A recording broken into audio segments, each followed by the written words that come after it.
Hello friends, कैसे हैं सभी लोग। दोस्तों, कैसी चल रही है D Ed SCID first year exam preparation. तो दोस्तों, टाइम नहीं है हमारे पास, 2 दिन का टाइम बचा हुआ है और अब टाइम आता है हमारा मॉडल पेपर करने का, यानी कि किस तरीके से मॉडल पेपर रहेगा। ठीक है, तो आज के क्लास में हम बात करेंगे D Ed SCID first year exam model paper की। ठीक है, कोर्स फर्स्ट का आज हम मॉडल पेपर करने वाले हैं कि मॉडल पेपर कैसा होता है, एग्जाम पेपर पैटर्न में किस तरीके का पेपर हमारा बन के आएगा, यानी कि किस तरीके का हमारा परीक्षा प्रश्न पत्र रहेगा। ठीक है, अब बात आती है कि मतलब जैसे कि अगर बात करें तो इसको बहुत पहले क्यों नहीं कराया। बहुत पहले अगर आपको करा देते तो आप क्या करते, लिमिटेड चीजें ही उनको प्रिपेयर करते, लेकिन ऐसा नहीं करना था, इसीलिए लास्ट में करा रहे हैं ताकि हमारी फुल प्रिपरेशन के बाद हमें समझ आ जाए कि किस तरीके से हमने अपना एग्जाम को सॉल्व करना है। ठीक है दोस्तों, देखिए सबसे पहली चीज आपको ध्यान रखनी है मॉडल पेपर से अकॉर्डिंग कि हमारा जो एग्जाम पेपर पैटर्न है कितने भागों में आपको डिवाइड किया गया है। मैंने आपको एग्जाम पेपर पैटर्न में भी बताया था, तो सेम वही है, पार्ट ए में, पार्ट बी में और पार्ट सी, पार्ट डी। ठीक है, पहली चीज कि आपका एग्जाम जो आएगा वो लैंग्वेज होगी, यानी कि हिंदी में भी होगा और इंग्लिश में भी होगा, क्योंकि बहुत सारे कमेंट ये आ रहे थे कि मैम हमारा जो पेपर होगा हिंदी में होगा या इंग्लिश में होगा। तो हिंदी इंग्लिश दोनों में रहेगा। ठीक है, टेंशन लेने की जरूरत नहीं है, जो चीज हिंदी में समझ नहीं आ रही है इंग्लिश में समझ लीजिए, इंग्लिश में समझ नहीं आ रहा है हिंदी होगा। ठीक है, अच्छा उसके बाद टाइम को आपको पता है कि टाइम कितना रहेगा, 3 घंटे का समय रहेगा आपके पास, बहुत ही अच्छा है।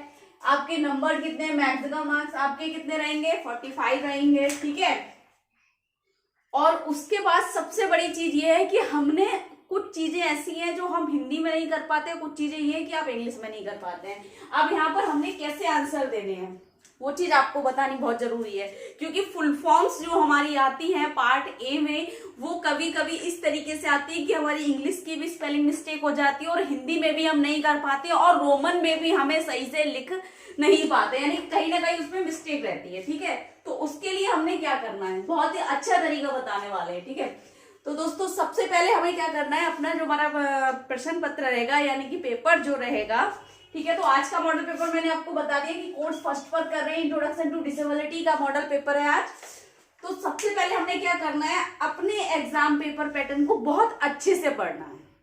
ठीक है, सबसे पहले देखना है पार्ट ए में क्या पूछे हैं, answer all question, each question carries 1 marks, यानी कि सभी प्रश्न करने हैं आपको और हर प्रश्न का 1 अंक मिलेगा। ठीक है, तो 5 नंबर के 5 प्रश्न है और आपको सभी करने हैं। ठीक है, दूसरी चीज हमने ये ध्यान रखनी है कि हमसे पूछा क्या जा रहा है।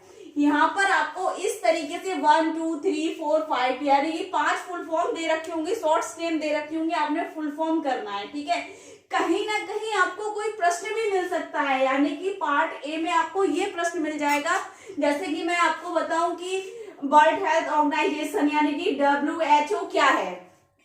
ठीक है ना, अब ऊपर अगर विस्तार लिखा है, निम्नलिखित का विस्तार कर, यानी कि जितनी भी यहाँ पर एग्जांपल दी है सबका आपको एक्सप्लेनेशन करना है, यानी कि सबके फुल नेम लिखने हैं।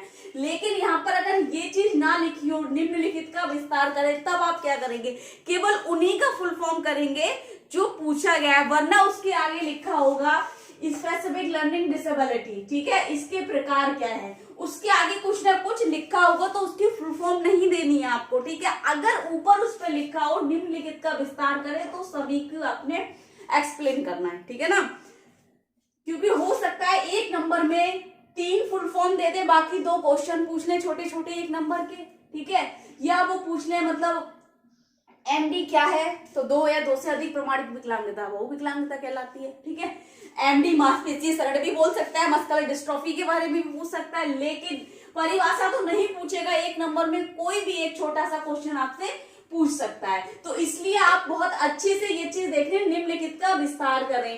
ठीक है, या फिर यहाँ पर कुछ नहीं होगा, केवल फुल फॉर्म होगी, तब भी आपको एक्सप्लेन करना है।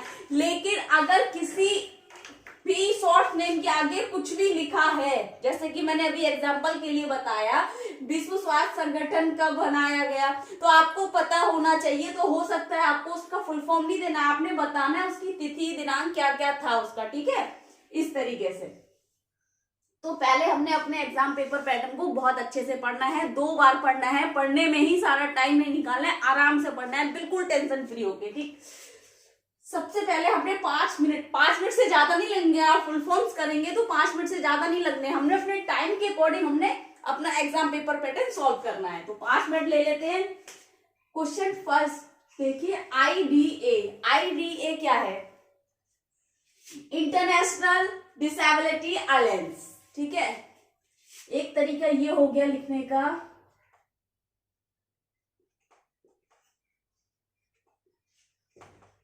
डिसेबिलिटी AII अलायंस, ठीक है। इंग्लिश में लिख दिया हमने, ठीक है। कहीं ना कहीं अगर आपकी इंटरनेशनल डिसेबिलिटी अलायंस में आपकी कोई भी स्पेलिंग मिस्टेक है तो आपका 1 नंबर कट जाएगा, बिल्कुल नहीं मिलेगा, उसमें से आधा नंबर भी आपको नहीं मिलेगा, ठीक है। इसलिए हमने, अगर इंग्लिश में हमें स्पेलिंग मिस्टेक लग रहा है, हम नहीं कर सकते, तो उसमें हमने क्या करना है, सबसे अच्छा तरीका दूसरा है, जैसे दिया है SLD यानी कि स्पेसिफिक लर्निंग डिसेबिलिटी, हम इसको हिंदी में लिख लेंगे। अगर इंग्लिश में हमारा स्पेलिंग मिस्टेक हो रहा है, विशिष्ट अधिगम अक्षमता, ठीक है, विशिष्ट अधिगम अक्षमता, इस तरीके से कर सकते हैं, है ना। अब बात आती है कि अगर हमें इसमें भी नहीं लिखना आ रहा है, यानी कि हिंदी में भी हमें नहीं पता है, कभी कभी क्या चीज होती है, हमने इंग्लिश में पढ़े रहे होते हैं, अब इंग्लिश हिंदी में हमें समझ ही नहीं आ रहा है क्या है, तब हम उस जगह क्या करेंगे, ना हिंदी में समझ आ रहा है ना इंग्लिश में समझ आ रहा है, उस जगह हम क्या करेंगे, उस जगह हम करेंगे, जैसे हमारा एग्जांपल देखिए, ASD दे रखा है आपको, ऑटिज्म स्पेक्ट्रम डिसऑर्डर, यहाँ पर हम क्या करेंगे, इस तरीके से भी लिख सकते हैं, ऑटिज्म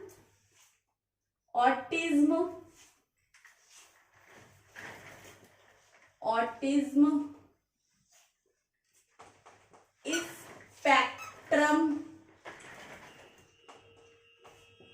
डिसऑर्डर,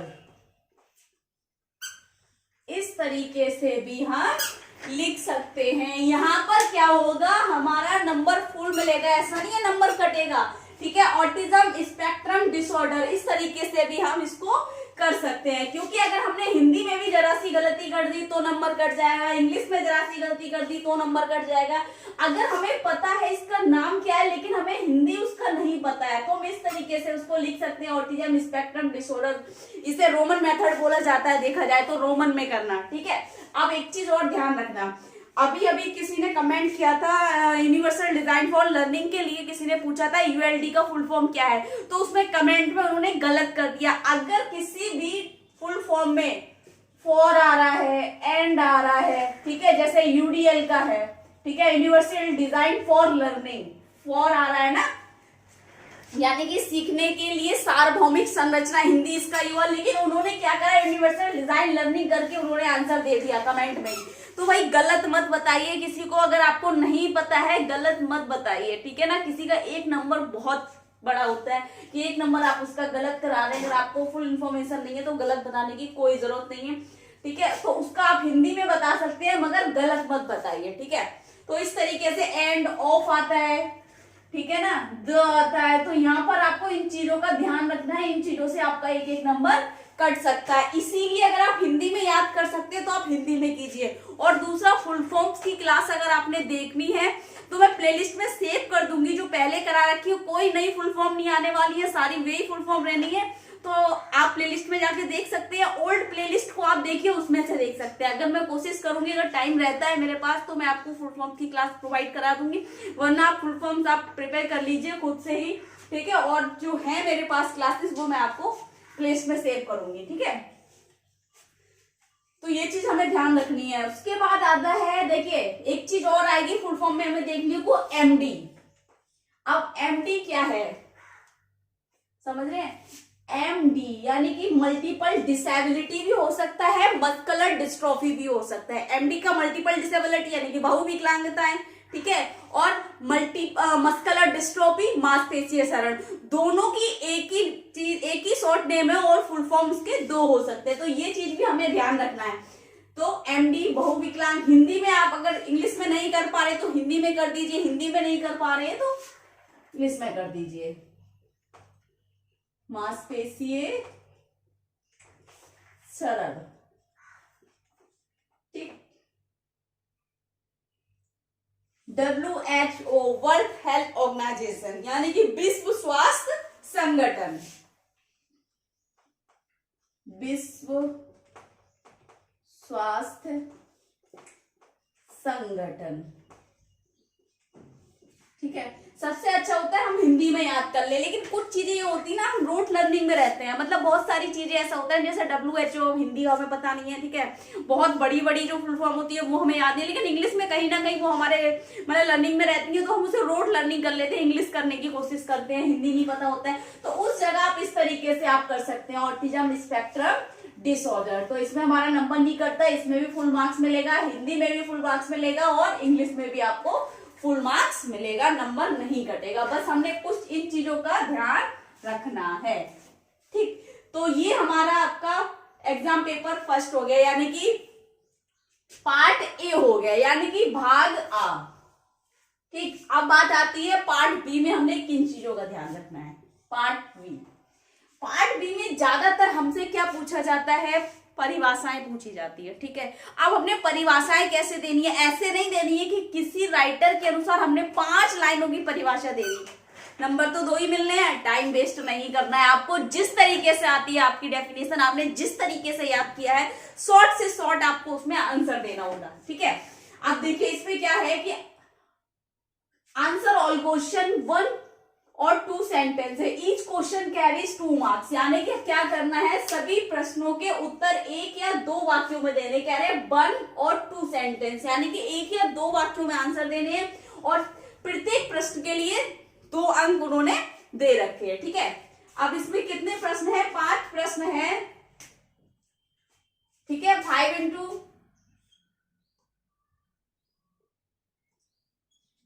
ठीक है, और यहाँ पर क्या 10 मार्क्स, यानी कि हमारा क्या है कि यहाँ पर हर प्रश्न के लिए 2 मार्क्स दे रखे हैं, ठीक है ना।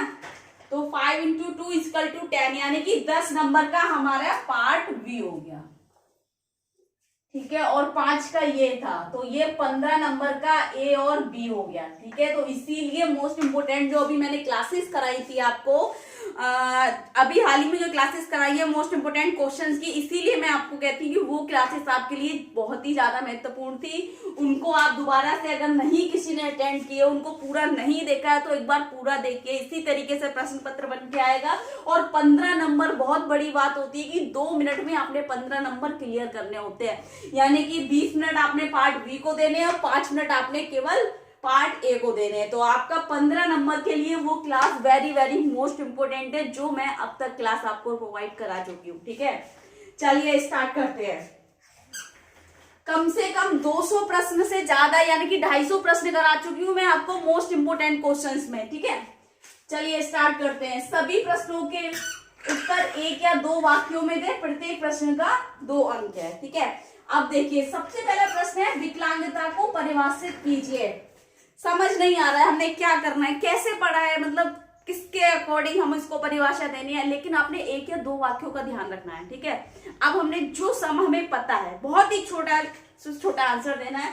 किस तरीके से, विकलांगता क्या, आपने केवल विकलांगता को बताना है, विकलांगता का परिभाषा परिचय नहीं देना है, उसकी अवधारणा नहीं देनी है, प्रकार नहीं देने, केवल क्या बताना है कि विकलांगता क्या है या विकलांगता को परिभाषित कीजिए। किस तरीके से करेंगे आप, तो हम करेंगे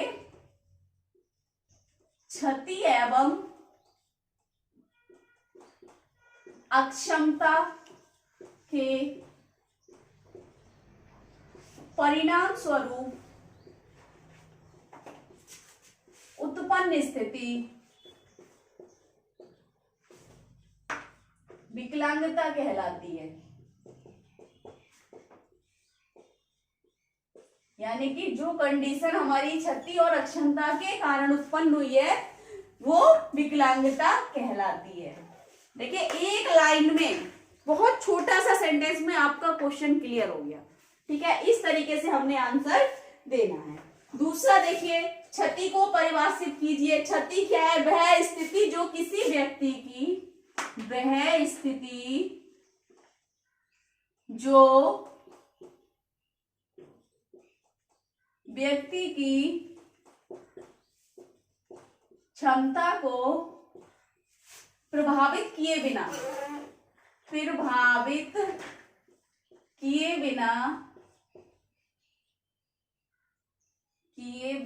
उसकी संरचना प्रणाली व कार्य संरचना व कार्य प्रणाली करते हैं। कार्य प्रणाली प्रभावित होती है,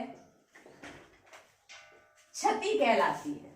बस एक लाइन में आपने इसका आंसर देना है। क्वेश्चन नंबर 3 देखिए, बेंचमार्क विकलांगता क्या है। अब बेंचमार्क विकलांगता को एक लाइन में कैसे लिखेंगे या 2 लाइन में हमने कैसे इसका आंसर देना है, 1 या 2 वाक्यों में कैसे बताना है हमने, तो देखिए बहुत ही इजी तरीके से आपने कैसे बताना है। पीडब्ल्यूडी या आरपीडब्ल्यूडी के तहत किसी भी प्रकार की 40% प्रमाणित विकलांगता क्या कहलाएगी, बेंचमार्क डिसेबिलिटी कहलाएगी। 40% प्रमाणित विकलांगता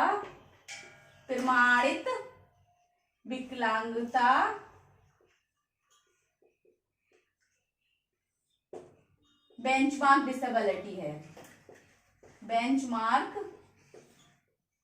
विकलांगता कहलाती है। बस क्या ध्यान रखना है, एक 40% होनी चाहिए और पीडब्ल्यूडी और आरपीडब्ल्यूडी एक्ट के तहत होना चाहिए, ठीक है, इसके अंतर्गत होनी चाहिए। इस तरीके से आपने दो नंबर के प्रश्नों का एक लाइन में आपने आंसर देने हैं, ठीक है। बहुत बड़ा करेंगे, किसी के अकॉर्डिंग करेंगे तो उसमें क्या होगा, टाइम वेस्ट होगा। 2 नंबर के लिए हमने अपने 5 नंबर के लिए जो प्रश्न है पूरा पेपर बेस्ड आपका 5 नंबर के प्रश्नों पे, यानी कि आधा, मतलब हम बात करें 50% आप जो अपना पेपर करेंगे वो पार्ट सी के लिए बहुत जरूरी होता है, ठीक है। पार्ट सी में ही हमने अपने नंबर लाने होते हैं, ज्यादा उसी से खेल सकते हैं। वैसे नंबर नहीं, क्योंकि 10 नंबर में कुछ नहीं होगा, 15 में भी कुछ नहीं होगा, लेकिन पार्ट सी जो है आपका पूरा 20 नंबर का होता है। लेकिन 2 या 2 से अधिक प्रमाणित विकलांगता क्या कहलाती है, आपने एक उसमें है, फिर यहां से लिखेंगे आप 2 या 2 से अधिक प्रमाणित विकलांगता, इसको हटा के बहुविकलांगता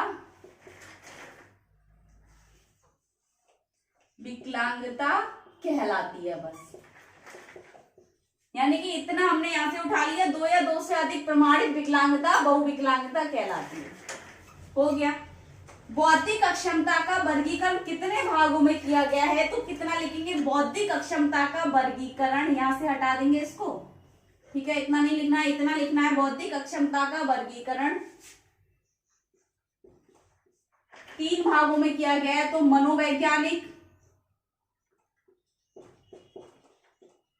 मनोवैज्ञानिक, शैक्षणिक और चिकित्सीय, ये इसका वर्गीकरण है। बस इस तरीके से आपने कितना, ज्यादा में ज्यादा 20 या 20 मिनट से ज्यादा नहीं देने आपने इसके लिए, ठीक है ना। बस क्वेश्चन को पढ़ना है, आंसर देना है 1 या 2 लाइनों में। इस तरीके से पार्ट वी हो गया, यानी कि हमने 5 या 10 मिनट इसमें देने, 20 इसमें देने, आधा घंटा हमारा चला गया। अब बचता है हमारे पास कितना, 2.5 घंटा बचता है, 3 घंटे का पेपर है। अब आ जाइए पार्ट सी में। पार्ट सी को पहले अच्छे से पढ़ना है। पार्ट सी में क्या है, एक अलग चीज है। आपको यहाँ पर 6 क्वेश्चन दे रहे हैं, यहाँ पर 4 क्वेश्चन करने हैं। आंसर एनी 4 क्वेश्चन, पहले अच्छे से हेडिंग को पढ़ेंगे। 4 क्वेश्चन यानी कि केवल 4 प्रश्नों का उत्तर देना है। ईच क्वेश्चन कैरी 5 मार्क्स, यानी कि प्रत्येक प्रश्न के लिए कितने, 5 मार्क्स, यानी कि 5 नंबर उन्होंने दे रखे हैं। दूसरा, किस तरीके से देना है, शॉर्ट नोट्स, यानी कि लघु टिप्पणी करनी है 150 शब्दों में, ध्यान रखना, ठीक है। यानी कि 5 नंबर वाले प्रश्न जो हैं 150 शब्दों में करने हैं आपने, ठीक। और केवल 4 प्रश्न करने हैं। यहाँ पर कितने प्रश्न दिए हैं, 1 2 3 4 5 6, यानी कि 6 प्रश्न दिए हैं यहाँ पर। अब आपने इसमें से देखने हैं कि कौन से प्रश्न अपने करने हैं। तो हमने प्रश्नों का सिलेक्शन कैसे करना है, सबसे पहले इस तरीके से करना है कि सबसे ज्यादा चीज किसने पूछी पूछी है। देखिए जिसमें ज्यादा चीज पूछी जाती है उसमें हम अच्छे से हेडिंग भी दे पाते हैं। जहां एग्जामिनर हेडिंग देखता है आपकी कॉपी में तो लगता है हाँ कुछ ना कुछ डिस्क्राइब उसने किया है, एक्सप्लेनेशन किया है। तो आपके जितने ज्यादा हेडिंग्स होते हैं ना उतने अच्छे मार्क्स आते हैं। ठीक है, देखिए क्रॉस सबसे पहले हमने देखा है कि कहां पर किसमें बहुत ज्यादा चीजें पूछी गई है, वहां पर हमें एक सोचने का मतलब एक मौका मिल जाता है, लिखने का मौका मिल जाता है ज्यादा से ज्यादा। किसी एक चीज को बार बार लिखेंगे, बहुत लंबा लिखेंगे तो एग्जामिनर नहीं पढ़ता है, और हेडिंग्स अगर पढ़ लेता है तो एग्जामिनर को ये क्लियर हो जाता है कि क्वेश्चन बहुत अच्छे से अटेम्प्ट किया गया है। तो उसके लिए हमने क्या करना है, जैसे कि सबसे पहला प्रश्न दिया है, क्रॉस विकलांगता का अर्थ अवधारणा परिभाषित करते हुए पीडब्ल्यूडी में इसकी श्रेणी और कानूनी प्रावधान की व्याख्या कीजिए। कैसे करना है इसको, 5 नंबर में 150 शब्दों में। क्रॉस विकलांगता के बारे में सबसे पहले इसका अर्थ हो गया, एक हेडिंग हो गया हमारा। दूसरी क्रॉस विकलांगता की अवधारणा, दूसरा हेडिंग हो गया। तीसरा आपका डालेंगे आप उसकी परिभाषा देंगे, 3 हेडिंग होंगे। उसके बाद पीडब्ल्यूडी में क्रॉस विकलांगता की श्रेणी, कितना, चौथा हेडिंग हो गया ये आपका। ठीक है, फिर क्रॉस विकलांगता के लिए कानूनी प्रावधान, तो कानूनी प्रावधानों की व्याख्या। इस तरीके से आप इसका 5वां हेडिंग डालेंगे। देखिए प्रश्न में ही आपको कितने 5 हेडिंग मिल गए। इस तरीके से आप अगर किसी आंसर में 5 हेडिंग का मतलब आप समझते हैं बहुत अच्छा आंसर अटेम्प्ट हो रहा है आपका।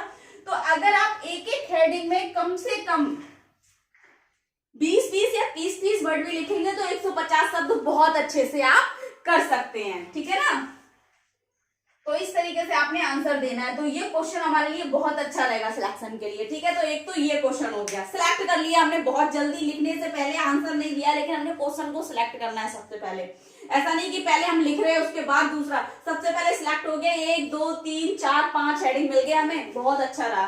ठीक है, दूसरा क्वेश्चन देखेंगे हम, विशिष्ट अधिगम अक्षमता परिचय परिभाषा प्रकार लिखिए। यानी कि स्पेसिफिक लर्निंग डिसेबिलिटी के बारे में इसका थोड़ा सा विशिष्ट अधिगम क्षमता का परिचय 1 2 3, यानी कि 3 हेडिंग ये हो गए। अब प्रकार में हम क्या करते हैं, हर एक प्रकार को लिखेंगे, उसमें एक्सप्लेन करेंगे। तो इसके कितने प्रकार है, कई सारे प्रकार है, कम से कम 5 या 6 प्रकार है। इसमें आप इसको एक्सप्लेन करेंगे, बहुत अच्छे से कर सकते हैं। दूसरा क्वेश्चन भी आपका क्लियर हो गया।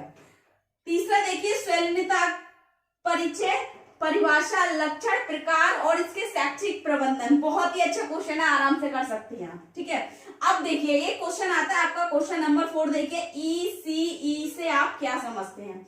अब ई से आप क्या समझते हैं, इसको कितना हेडिंग करेंगे आप, नहीं कर पाएंगे। मतलब क्या होता है ना, ऐसा नहीं है किसी को पता नहीं ईसी बहुत अच्छे से एक्सपीरियंस करके आया, क्योंकि हो सकता है वो बहुत अच्छे से प्रिपेयर करके गया हो इस टॉपिक को, लेकिन हमें नहीं आ रहा है। तो इस तरीके का क्वेश्चन हम क्या करेंगे, नहीं करेंगे, सिलेक्ट नहीं करेंगे।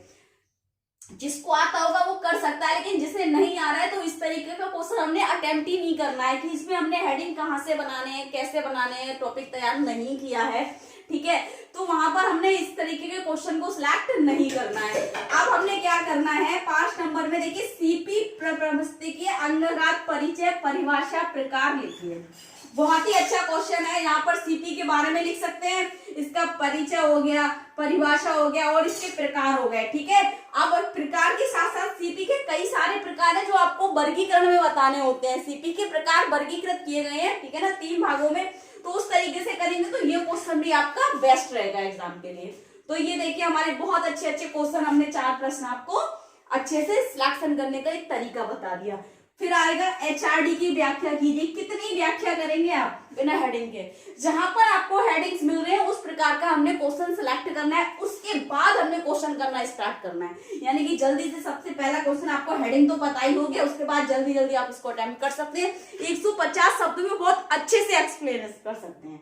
ठीक है ना, नेक्स्ट देखिए पार्ट डी की बात करते हैं। पार्ट डी में हमने एक क्वेश्चन करना होता है मात्र, यानी कि पूरा टाइम कम से कम 2.5 घंटा बचाता है हमारा पार्ट ए, और पार्ट बी के बाद 2 घंटे हमने पार्ट बी को देने हैं, जिसमें बहुत बारीकी से बहुत अच्छा लिखना है। यानी कि सबसे अच्छा हमने पार्ट सी देना है। ठीक है ना, उसके बाद 1 घंटा बचता है हमारे पास, सॉरी 1.5 घंटा इसको देना है। फिर उसके बाद हमारे 2.5 घंटे थे, 1.5 घंटा इसको दे दिया। उसके बाद हमारे पास 1 घंटा बचता है पार्ट डी के लिए। अब पार्ट डी के लिए 1 घंटे में हमने क्या करना है, क्वेश्चन होगा answer any 1 question, question carries 10 marks. यानी कि हमने क्या करना है, किसी एक प्रश्न का उत्तर देना है और एक प्रश्न के लिए 10 मार्क्स रखे गए, यानी कि 10 नंबर हमारे एक प्रश्न में मिलने हैं हमने, और यहाँ पर 2 नंबर दिए, 2 क्वेश्चन दे रहे होते हैं और एक करना है। कैसे करना है इसमें से कि दोनों में से कौन सा क्वेश्चन सिलेक्ट करें और किस प्रकार का क्वेश्चन हम अटेम्प्ट करें। आप देखिए क्या करना है। क्वेश्चन नंबर फर्स्ट देखिए, विकलांगता के ऐतिहासिक दृष्टिकोण राष्ट्रीय और अंतरराष्ट्रीय स्तर पर और विकलांगता के मॉडल को समझाइए। दूसरा क्वेश्चन है, बौद्धिक अक्षमता का परिचय, परिभाषा, वर्गीकरण, लक्षण, कारण और रोकथाम को विस्तार में लिखिए। अब देखिए हमने इन दोनों में से क्वेश्चन कौन सा सिलेक्ट करना है। कहीं ना कहीं जब हम किसी इस तरीके का क्वेश्चन करते हैं जो एवरग्रीन होता है, तो वहां पर हम बहुत सारी चीजें देखते हैं। जैसे विकलांगता का ऐतिहासिक दृष्टिकोण में क्या होगा, जिस डेट पर या जिस दिनांक पर, जिस वर्ष में, जिस शताब्दी में, वहां पर कुछ तिथि दे रखी होती है, डेट दे रखी है। अगर आपने डेट गलत कर दी तो आपका क्वेश्चन 10 नंबर का गलत है। जिस समय हुआ था, शताब्दी गलत कर दी तो आपका क्वेश्चन गलत है। अंतरराष्ट्रीय स्तर पर अगर आपने मॉडल्स उसके गलत कर दिए तो आपका क्वेश्चन गलत है, या कोई एक मॉडल भी कम रह गया तो आपका क्वेश्चन गलत हो जाएगा अगर समझ नहीं आ रहा है। लेकिन हमारे पास ऑप्शन है अच्छे से अच्छा करने का। क्वेश्चन दूसरा देखिए, बौद्धिक अक्षमता का परिचय। हम कम से कम एक पेज का परिचय दे सकते हैं। पहला हेडिंग, दूसरा हेडिंग परिभाषा, कम से कम 2 परिभाषाएं बौद्धिक अक्षमता की हम दे सकते हैं। उसके बाद हमारा वर्गीकरण हो जाएगा। वर्गीकरण में 3 भागों में वर्गीकरण करते हैं, यानी कि 2, 3, 5, और हर वर्गीकरण का प्रकार यानी कि 5, 6 यानी कि 11 हेडिंग हो गए हमारे।